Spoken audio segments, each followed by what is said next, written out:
Buenas noches para todos. El devocional de hoy es sobre la educación y el nombre que le puse es Educar para la Libertad. Entonces, ¿por qué hablar de este tema? Y siempre recuerden que todo lo que queremos o lo que está en el centro del corazón de Dios es la transformación de la sociedad. Entonces, si nosotros queremos transformar la sociedad, tal vez el frente de trabajo más importante sea la educación. Y puede que el resultado no sea tan rápido como lo esperamos, pero recuerden que el tiempo va pasando y en un abrir y cerrar de ojos ya habrán pasado 10, 20, 30 años, con lo cual pues es mejor empezar ya, empezar inmediatamente. Y debemos dar la batalla por la cultura, para poder extender la cultura del reino a todo nivel, en todas las esferas de la sociedad. ¿Por qué? Porque la ignorancia, sobre todo de los principios bíblicos aplicados inicialmente a las 7 esferas, que son la familia, la religión, la educación, las artes, las comunicaciones, la economía y el gobierno, es la que realmente conduce a que exista un pueblo oprimido por tiranos. Y Dios de ninguna manera nos quiere esclavizados ni en manos de un tirano. Y yo, por ejemplo, miraba el caso de Corea del Sur. Corea del Sur se dedicó a levantar instituciones educativas, tanto colegios como universidades, para formar a la siguiente generación de líderes. Y no en vano, pues hoy en día son uno de los más, de las iglesias más avivadas del mundo e incluso exportan misioneros. Pero no siempre fue así. Recordemos que fue la misma Corea la que mató a Robert Germain Thomas en 1866 y se conocía como el Reino Ermitaño. Pero fueron además estos misioneros, más adelante en 1885, los que comenzaron a crear esas instituciones educativas que hicieron de Corea lo que hoy en día es, que es un país que pasó de ser un país subdesarrollado a ser un ejemplo para las naciones. Pero fueron estos misioneros como Horace Underwood y Henry Appenzeller los que se encargaron de este tema. En Colombia, uno de los temas de mayor preocupación, pues definitivamente es la educación. Más aún la educación oficial, o sea, pública, tanto rural como urbana. Y sin entrar a generalizar, han convertido la educación pública en un bastión de la extrema izquierda, porque ellos entienden muy bien lo estratégica que es la educación, para poder hacer como un dominio sobre la cultura progresivamente. E incluso uno ha visto videos de cómo le enseñan a odiar a los niños a personas que ni siquiera conocen o los obligan a participar a los jóvenes de este tipo de manifestaciones o simplemente los convencen. Porque además hay un problema adicional, es que quitaron la cátedra de historia. Entonces realmente los jóvenes hoy en día no tienen ni idea quién es quién en la historia contemporánea de Colombia. Sabemos además que durante el paro, una de las fuerzas que más sostuvo el paro fue FECODE.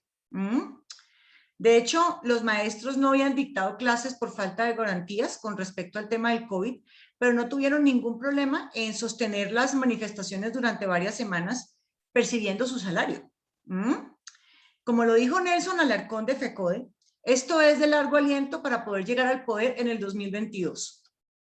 Entonces, FECODE fue fundada en 1959 y agrupa a 270,000 docentes, que son más o menos el 86.5% de los profesores de educación pública. O sea que sí es una fuerza bastante importante en nuestro país. Y la pregunta es, ¿qué tipo de personas están educando a nuestros niños? Porque los hijos de los demás también son nuestros niños. Y yo no dudo que hay muchas personas que tienen un llamado, una vocación para la enseñanza en los colegios públicos, ¿sí?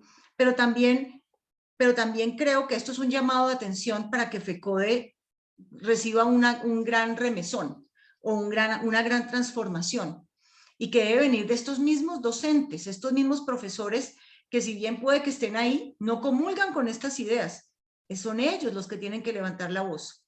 Igual que también los papás de los niños, que cuando entiendan la enseñanza que vamos a dar hoy, se van a dar cuenta que tenemos que levantar nuestra voz de protesta contra estas irregularidades, porque tenemos que ver la importancia en la vida de una persona que tiene la educación. Y si eso no es posible, la reforma de esto, pues habrá otras alternativas para los padres, como por ejemplo el homeschool o colegios cristianos que atiendan este tipo de población, no solamente, digamos, la urbana, sino también que haya colegios cristianos en la ruralidad. Entonces, fuera de todo, me puse a mirar los puntajes de las pruebas PISA, que como ustedes saben, pues son unas pruebas que miden ciencia, matemática y comprensión de lectura. Sí, porque uno dice, bueno, a lo mejor están haciendo bien su trabajo en la parte académica, uno no sabe. Pues no, miren acá las pruebas PISA, porque ante todo la verdad nos hará libres. Las pruebas PISA son unas pruebas que se hacen a nivel internacional, como les dije, que miden estos tres temas, que son ciencia, comprensión de lectura y matemáticas. Aquí está Colombia. Colombia es la gráfica, la línea de tendencia roja. Aquí están los países de la OCDE, que están agrupados ahí 33 países, que son los países como más desarrollados realmente del mundo. Y aquí está Colombia por debajo casi que de todo, incluso casi por debajo de Latinoamérica en muchos años. Entonces, esto realmente es una vergüenza. Las pruebas PISA, esta es la medición del año 2018. Este examen lo tomaron 7.500 estudiantes de 15 años. O sea que sí creo que es una prueba representativa, ¿sí? Esta es la gráfica que les pongo en lectura, pero la gráfica de matemáticas y ciencia es exactamente igual. O sea, Colombia por debajo de todo, incluso en muchos casos de Latinoamérica. Y hay otro tema claro que son las diferencias entre colegios privados y colegios oficiales, siendo peor la parte rural que la parte urbana. Y aquí vemos la gráfica. Vemos que en los países desarrollados las diferencias entre colegios privados, si bien existen, colegios privados con oficiales, tanto rurales como urbanos, sí existen, pero en Colombia es que ya es exagerado. Miren aquí la primera parte, la primera gráfica. Vemos aquí como la parte azul son los colegios privados, que están incluso por debajo de la OCDE, los colegios privados colombianos. Pero miren, por ejemplo, lo que son la línea verde, son los colegios oficiales urbanos, y la línea roja, los colegios oficiales rurales. Y esto es muy triste. A mí la verdad esto me llena de tristeza, pero también me lleva a la acción. Entonces yo, pues, esto fue una de las cosas que como que me disparó el deseo de hablar de este tema y fue la indignación que sufrí con el tema del paro. Entonces yo dije, hablemos de este tema porque yo quisiera saber cómo debería ser la educación según Dios. Entonces, ¿qué dice la Biblia sobre quiénes son los responsables por la educación de los niños y de los jóvenes? Es una pregunta válida. Entonces, vámonos a la Biblia. ¿Qué dice Deuteronomio 11? Grábense estas palabras en el corazón y en la mente. Átenlas en sus manos como un signo y llévenlas en su frente como una marca. Enséñenselas a sus hijos y repítanselas cuando estén en su casa y cuando anden por el camino, cuando se acuesten y cuando se levanten. Escríbanlas en los postes de su casa y en los portones de sus ciudades. Así, mientras existan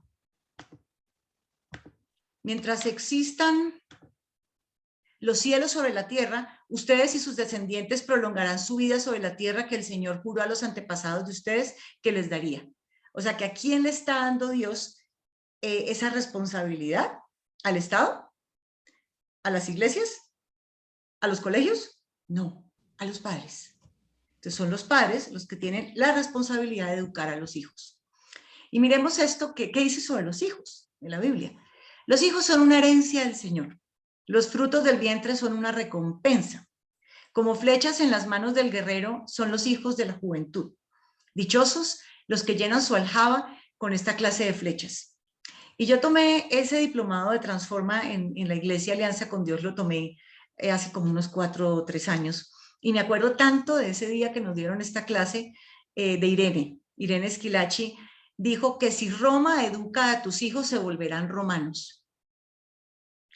Y me dijo otra, o sea que me dejó, dijo, los hijos son como flechas en manos del arquero, pero si no los educas, como dice Dios en su palabra, esas mismas flechas, Satanás las va a usar contra tu corazón. A mí eso me dejó.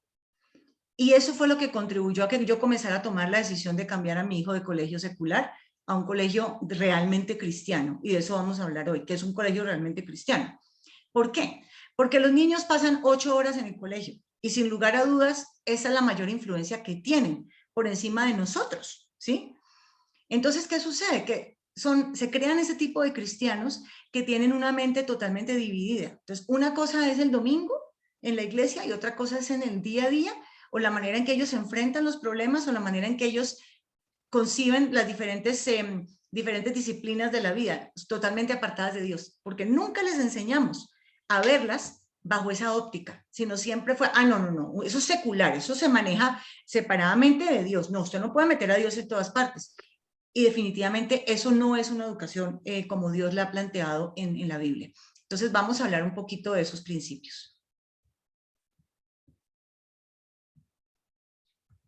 Bueno.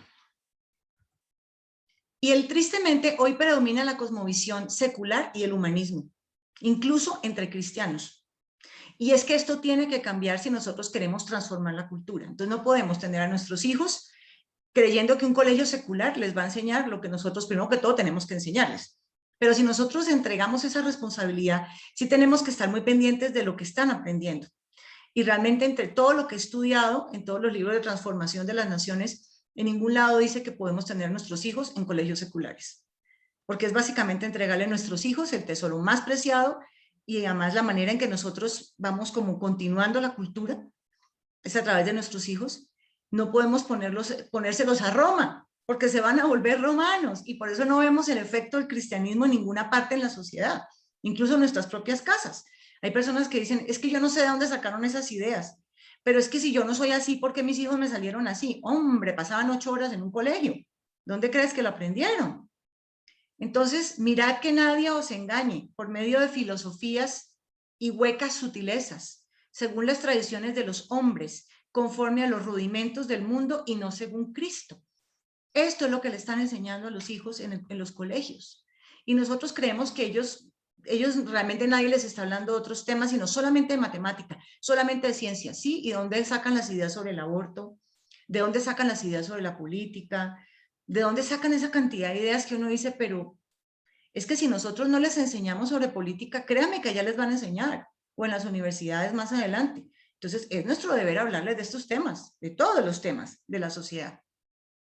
Y es que la educación es responsabilidad de los padres, no es del Estado, ¿sí? Porque la autoridad inherente a la educación se la concedió Dios a los padres. Nosotros somos los responsables, no los gobiernos. Y esto tiene que quedar súper claro el día de hoy. Porque es que los gobiernos fueron creados para tratar con las masas. Pero la educación por diseño divino es individual. O sea, cada niño debería recibir una educación que fuera muy de acuerdo con cómo Dios lo hizo, con sus dones, talentos y su llamado. Sí, que va muy de la mano con el llamado de la familia. Entonces, nosotros tampoco es bíblico que los padres deleguen esa autoridad a las iglesias o a los colegios, gente que nunca, realmente nunca revisa lo que los hijos están estudiando. Y después se sorprenden en las clases de educación sexual o las clases de que les están dando como una serie de ideas. Y dice, esta persona de dónde salió tan llena de ideas comunistas. Si yo nunca se lo enseñé en la casa, pero nunca te diste cuenta que le estaban enseñando tampoco en el colegio y en la universidad. Entonces recordemos esta imagen que yo les entregué la vez pasada, en donde aquí están las jurisdicciones, las autoridades que Dios ha puesto el individuo, pero la educación está en cabeza de la familia, de los padres, con ciertas ayudas por parte de la iglesia, que nos enseña a los padres principios bíblicos de criar a nuestros hijos, y posiblemente asociaciones voluntarias en donde pueden haber colegios cristianos que nos dan la mano, y yo puedo decir que yo vivo muy contenta con mi colegio porque de verdad sí estamos totalmente articulados en la crianza de Daniel, en estos temas académicos. Pero de ninguna manera eso estaba en cabeza del Estado. Y ya vimos que el Estado no es bueno para prestar servicios educativos. Ya lo vimos en las pruebas PISA, no lo estoy inventando. Hay pruebas, ¿sí? ¿En qué consiste la educación cristiana? En la medida en que nosotros vamos madurando en el cristianismo, porque recuerden que cuando nosotros le dijimos sí al Señor, o sea, lo reconocimos como nuestro Señor y Salvador, ese fue el primer paso. Pero luego nosotros vamos caminando en el cristianismo y vamos, si las cosas están bien, vamos madurando. Y cada vez nosotros, es un proceso en el cual vamos sometiendo cada una de las esferas de nuestra vida, lo vamos sometiendo a Dios y todas las áreas. Y el colegio de nuestros hijos y la educación de nuestros hijos es algo que necesariamente va con nuestra madurez cristiana. Entonces, en la medida en que yo entiendo la importancia de estos principios, yo quiero que mis hijos los tengan desde chiquitos, no que los vengan a aprender después de viejo como le tocó a uno, ¿sí? Entonces, esto también hace parte de la madurez cristiana y uno someterse a Cristo, ¿sí? Al señorío de Cristo. Me puse a investigar y ¿por qué se crearon los colegios? Inicialmente los colegios fueron creados por cristianos, ¿sí? Pero eran más para los paganos o los niños huérfanos, porque en general el principio de la educación, incluso hebrea, es la educación en casa, ¿sí? Que cada papá se encarga de educar a sus hijos y ya después de cierta edad los llevamos a las sinagogas para que les enseñaran más cosas, ¿sí? De hecho, las primeras instituciones educativas, tanto colegios como universidades, fueron fundadas por creyentes, para poder generar, por ejemplo, incluso la siguiente generación de clérigos. Sí, esa fue una de las razones para crear universidades. Y no en vano, 106 de las 108 universidades de Estados Unidos fueron creadas por creyentes, empezando por Harvard. En 1636 el reverendo John Harvard. Y el lema era por Cristo y la iglesia. Pero ya Harvard no quiere nada que ver con Dios. ¿Sí ven? No se acuerda de dónde vino. Yale, 1701, Princeton, 1746. ¿Qué pasó? Que a mediados del siglo XIX se separaron los seminarios y escuelas bíblicas de las universidades. Y entonces sacaron de las profesiones y la formación pastoral. Muchas de las profesiones quedaron sin Dios y la formación pastoral quedó sin tener la cosmovisión bíblica de las 7 esferas. Entonces eran pastores que realmente no manejaban, por ejemplo, los principios de diseño de Dios para el gobierno civil, para la economía, y eso se perdió, y fue por esta razón, ¿sí? Y entonces, Sara, ¿cuáles son las alternativas para los hogares cristianos con sus hijos? La primera alternativa, según leí, es el homeschool, ¿sí? O un equipo de padres de familia que enseñan en casa, siempre bajo la cosmovisión bíblica, porque no tiene ningún sentido traerlos para la casa a enseñarles un currículum secular, no tiene ningún propósito, ¿sí? Dependiendo de las, digamos, las ideas de cada familia, puede que lo mío no sea el homeschool, ¿sí? Yo de hecho opté por la segunda alternativa, ponerlos en un colegio que sea realmente cristiano. ¿En cuanto a qué? En cuanto a los docentes cristianos, pero realmente cristianos, con madurez cristiana, una filosofía cristiana detrás de toda la educación y toda la disciplina y todo lo que se hace en el colegio, pero también el método, y de eso vamos a hablar más adelante, y el currículum. Entonces no es solamente como que yo tengo por ahí capilla los viernes y tengo el devocional por la mañana y los profesores son cristianos. No, eso no es suficiente. Eso no lo hace realmente un colegio cristiano. Entonces, esa sería la segunda alternativa. Y en la tercera alternativa sería transformar lo que sucede en los colegios, tanto privados como públicos. Pero eso sí los digo, y se los digo por experiencia. Eso implica un gran compromiso y una gran influencia. O sea, que realmente uno se meta a transformar esto. Pero les digo que puede ser bastante frustrante, porque es una golondrina tratando de hacer verano. Entonces, no sé si de pronto sería mejor la alternativa 1 o 2 para las personas que están viendo esta charla. Entonces, sí, hay también una oportunidad para personas que tienen el llamado a ser educadores de abrir colegios cristianos y sería lo mejor que pudieran incluso llegar a las zonas apartadas del país, a la ruralidad, porque ahí hay un espacio totalmente desaprovechado para discipular la nación. Esos pobres niños creo que ni siquiera han ido al colegio en el último año. Y entonces ahora miremos la definición de la educación. Y para eso voy a usar el diccionario Webster. De hecho, me basé en 3 libros y uno de ellos es el de Oscar René Quiroga, que está muy recomendado este libro, que se llama Lo que Dios espera de nosotros como padres, pero también el libro de Landa Cope habla del tema de la educación, el modelo de transformación social del Antiguo Testamento y también el libro de Mark Belailis, que habla también sobre el tema de la educación. Y de ahí encontré la definición que Webster, que ustedes saben que Webster fue el que se encargó de hacer diccionarios y todas estas cosas, pero basados en la palabra de Dios. Y Webster en 1828 hace una definición de educación. Y esa definición de educación está basada en 2 de Timoteo 3:16. Entonces vamos a mirar, ¿qué es para Webster la educación? Toda una serie de instrucciones y disciplinas que tiene como intención iluminar el entendimiento. O sea, wow, abrirme la cabeza, ¿sí? 2, corregir el temperamento. O sea, realmente un proceso de formar el carácter cristiano en nuestros hijos. Y esto puedo decir que el colegio de mi hijo es especialista en esto. Y yo les agradezco mucho porque incluso no solamente lo dicen, sino que todo el tiempo lo están trabajando con los profesores. Formar modelos y buenos hábitos. Modales y buenos hábitos. Para equiparlos para todas las etapas de la vida. O sea que la educación, por definición, debe ser práctica. Me debe servir para todas las etapas de mi vida. Entonces miremos el versículo. Toda la escritura, porque lo desprende de lo que es la Biblia, Webster, toda la escritura es inspirada por Dios y útil para enseñar, para reprender, para corregir y para instruir en la justicia, a fin de que el siervo de Dios esté enteramente capacitado para toda buena obra. Entonces, si se dan cuenta cómo articula las dos cosas, muy importante. ¿Y cómo se percibe entonces el alumno bajo la educación bíblica?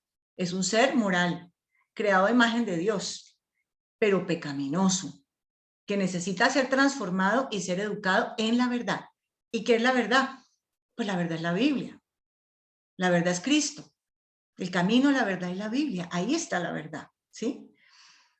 Y también aquí Oscar René dice que la verdadera educación no ocurre hasta que el individuo empieza a dar frutos en su educación, hasta que esto es visible para todas las personas. Pero entonces, ¿en qué consiste la educación cristiana? Se enseñan ante todo principios, que son como semillas, que contienen como un árbol gigante de verdades detrás de cada una de esas verdades, de esas semillas. Es mucho instrucción deductiva, parte de lo entero hacia las partes. Ahora vamos a mirar cómo funciona esto. Por ejemplo, cuando a ti te enseñan historia providencial, que si alguna vez les han enseñado a ustedes historia providencial, a mí me enseñaron la historia providencial de Colombia y ha sido una de las cátedras más espectaculares que yo jamás he recibido en mi vida. Eso lo hace Jucum, Oscar René tiene esa cátedra y todo su equipo. Y básicamente la historia providencial parte del propósito de Dios en la historia. Te cuenta, es como la historia contada a través de los ojos de Dios, cómo Dios cuenta la historia, es espectacular. Te da un pantallazo general de todo esto y luego ahí sí tú puedes poner como si fuera un gabinete, vas metiendo ahora sí los pedacitos de historia. Ahora hablemos de la Primera Guerra Mundial, hablemos de la Segunda, hablemos del diluvio, hablemos y vas poniendo en ese gabinete gigante que es el marco que te pusieron al principio, vas poniendo cada una de las partes. Lo mismo sucede, por ejemplo, con la geografía providencial, la geografía contada con la óptica de Dios es espectacular. Ya mi hijo, por ejemplo, ya sabe de geografía providencial, yo le venía enseñando esto. Otra cosa de la que hemos visto es que es importantísimo el apoyo paterno. Y eso no solamente lo dicen los creyentes, también está demostrado por medio de estudios. Cuando los padres realmente se involucran en la educación de sus hijos, su rendimiento académico es totalmente diferente. Entonces tenemos que partir del propósito que Dios tiene para nuestros hijos y de ahí es donde viene toda esa manera en que los educamos. Pero también inculcarles que un amor por el aprendizaje y por el conocimiento, porque es que Dios nos creó con esta característica. Entonces, si truncamos ese amor por el conocimiento y el aprendizaje, estamos yendo en contra de Dios, ¿sí? Yo le digo a mi hijo, tú pregúntame lo que quieres. Y si yo no sé, lo investigamos. Le preguntamos, miramos en la Biblia, miramos al tío Google, le preguntamos a personas que sepan más que nosotros de este tema, pero él sabe que a mí me puede preguntar lo que sea. Yo le digo, eso toca investigar, vamos a hacerlo. Y así nos la pasamos. Y la importancia de imprimir estos valores y esta cosmovisión desde la temprana edad. Vemos, por ejemplo, el Daniel de la Biblia, el profeta Daniel, a pesar de que termina allá en ese reino pagano, además siendo consejero de Estado, uno dice, pero ¿cómo hizo si le tocó ir a estudiar a la universidad allá y a esas escuelas que le enseñaban brujería y todas las artes mágicas de los tiempos? Pero es que él desde chiquito fue enseñado en la verdad de Dios. Entonces, él no se desvió porque tenía clara desde un principio. O sea, a pesar de que estaba en ese mundo tan terrible, ¿sí? Con esos reyes, él no se desvió ni a la derecha ni a la izquierda. Entonces, vemos la importancia de realmente educar a nuestros hijos desde temprana edad en esto. ¿Cuáles son las 4 R's de la educación cristiana? Por sus siglas en inglés. La primera es investigar, research. Lo primero es investigar. Cualquier tema que a ustedes se les ocurra, por ejemplo, pajaritos. Hablemos de pájaros. Primero, investigar. Entonces, ¿qué investigo? Todo lo que existe sobre el tema de pájaros, investigo cuántas especies de pájaros hay, miro las fotos, entiendo que los pájaros tienen diferentes picos, diferentes tamaños, diferentes garras, todo, pero también miro qué dice la Biblia sobre los pájaros, qué dice la Biblia sobre los pájaros y la creación. Segundo, razonar, reasoning, y es comenzar como a analizar cuál es el propósito y la perspectiva de Dios o por qué creó Dios a los pájaros así. Entonces ahí comienzo yo a hacer como todo un análisis y también comienzo a entender cosas sobre Dios a través de esto. Entonces a Dios le gusta la variedad, a Dios le gusta la alegría, a Dios le gusta la alabanza, porque los pájaros cantan todo el tiempo. Entonces ahí voy entendiendo cosas. Tercero, relacionar. Entonces ya es aplicar ese conocimiento a la parte práctica. ¿Y esto cómo aplica a mí? Y Jesús era muy bueno para explicar a la gente esto de manera tangible. Entonces eso quiere decir que si yo soy hecho a imagen y semejanza de Dios y Dios tiene esa capacidad para crear tantos pájaros y cada uno con un propósito, el piquito, ¿por qué lo tiene así? Todo, Dios tiene un propósito para cada cosa, también lo puedo aprender ahí. Pero si yo estoy creado a imagen y semejanza de Dios, ¿no será que yo también tengo la mente de Cristo y yo también puedo crear cosas increíbles y miles de diseños? Entonces, y hay muchas cosas que yo puedo aprender con cualquier tópico, con cualquier tema que yo quiera estudiar. Y cuarto tema es el registro. Entonces siempre se habla como que el alumno pueda como hacer sus propias notas, sus propias ayudas de memoria. ¿Para qué? Para que más adelante pueda recordarlo, pero también enseñarlo. Entonces llevan cuadernos donde incorporan todos los temas de diferentes partes. ¿Y qué dice Dios sobre todo esto que estamos hablando? Clama a mí y yo te responderé y te enseñaré cosas grandes y ocultas que tú no conoces. Entonces ahí está el conocimiento y ahí está Dios queriendo que nosotros lo descubramos. Entonces eso es un principio de la educación cristiana. Bueno, y entonces, ¿qué dice Dios entonces sobre la educación? Sigamos con más versículos. En 2 Corintios 10:30. Pues aunque vivimos en el mundo, no libramos batallas como lo hace el mundo. Las armas con que luchamos no son del mundo, sino que tienen el poder divino para derribar fortalezas. Destruimos argumentos y toda altivez que se levanta contra el conocimiento de Dios y llevamos cautivo todo pensamiento para que se someta a Cristo. Entonces, como dice Landa Cope, para levantarnos e influir en la sociedad, además de actuar como Jesús lo haría, tenemos que pensar como Él. ¿Y cómo lo hacemos? Pues llevando todo conocimiento y todo estudio bajo la óptica de la cosmovisión bíblica, aplicando esas 4 R's que yo les acabo de decir, a todo conocimiento que nuestros hijos o los jóvenes vayan a adquirir. Y de esa manera los preparamos para que no piensen como piensa el mundo, sino que tengan los argumentos para poder derribar fortalezas que se levantan en este mundo secular. Y decía, por ejemplo, que todo el mundo dice, es que los niños son como esponjas. No, no, no. Los niños deben ser filtros, ¿sí? No, que no todo lo que te digan te lo vas a creer o lo vas a hacer. Entonces, nuestro trabajo de aquí a los 20 años realmente es formarles ese filtro en esa cabeza, para que ellos puedan, al cabo de ese tiempo, poder someterse a la autoridad de Dios, conocer los principios de Dios que están en la Biblia y poder tener herramientas para evaluar todos los mensajes que van a recibir del mundo y tener la confianza, ¿sí? De que con la ayuda de Dios van a poder conocer y discernir la verdad. O sea, que no nos asusten cuando alguien comience como a decirles, eso no es verdad, es que no, que tengan la capacidad de usar esa educación que les hemos dado para poder defender la verdad, defenderla con denuedo, ¿sí? Pero para eso se necesita tener una educación como la que acabo de presentar, no una educación dual, en donde me enseñaron matemática por aquí, ciencias por acá, idiomas y por acá el domingo algo aprendí en escuela dominical. Ni siquiera, ni siquiera un devocional en la casa, ni siquiera eso. Entonces, conclusiones. Si algo queremos hacer para poder tomar control de esta situación que se nos ha desbordado un poco, es devolver la participación y la autoridad paterna al sistema educativo. Pero esa participación con cosmovisión bíblica. O sea, que seamos capaces de discipular a los chicos con esa cosmovisión bíblica que yo les acabo de explicar. Pero entonces los papás tienen que tomar la decisión sobre cómo y dónde van a estudiar sus hijos e involucrarse muchísimo en el colegio, ¿sí? Pero, y para los casos de las personas que deben enviar o que tienen que enviar por temas económicos a sus hijos a los colegios oficiales, pues tiene que haber otras alternativas. No pueden estar obligados a mandar a sus hijos a los colegios oficiales si no están de acuerdo con esto. Y estaban proponiendo, el representante de la Cámara, Carlos Eduardo Acosta, estaba proponiendo darle vouchers a los padres para que ellos los puedan invertir en el colegio que esté de acuerdo con sus creencias, con lo que quieren hacer con la educación de sus hijos, que no estén obligados a tener que ir a un colegio público, sino que puedan usar este dinero, que si están en una situación, digamos, mala a nivel económico, puedan invertirlo en un colegio que realmente les aporte. Pero también para nosotros como padres tenemos que dar un buen ejemplo, porque eso también educa, ¿sí? En honestidad, en disciplina, en confianza en Dios. Tener buenas costumbres, la oración, la lectura de la palabra, pero también la lectura en general de libros, la obra social, que nos vean haciéndola, y cultivar talentos. Si yo quiero que a mis hijos les guste la música, pues hombre, tengo que empezar yo por tocar algún instrumento, cantar. Lo que decía el pastor el otro día, enseñar los 10 mandamientos y enseñarlo de manera práctica para que los niños lo entiendan.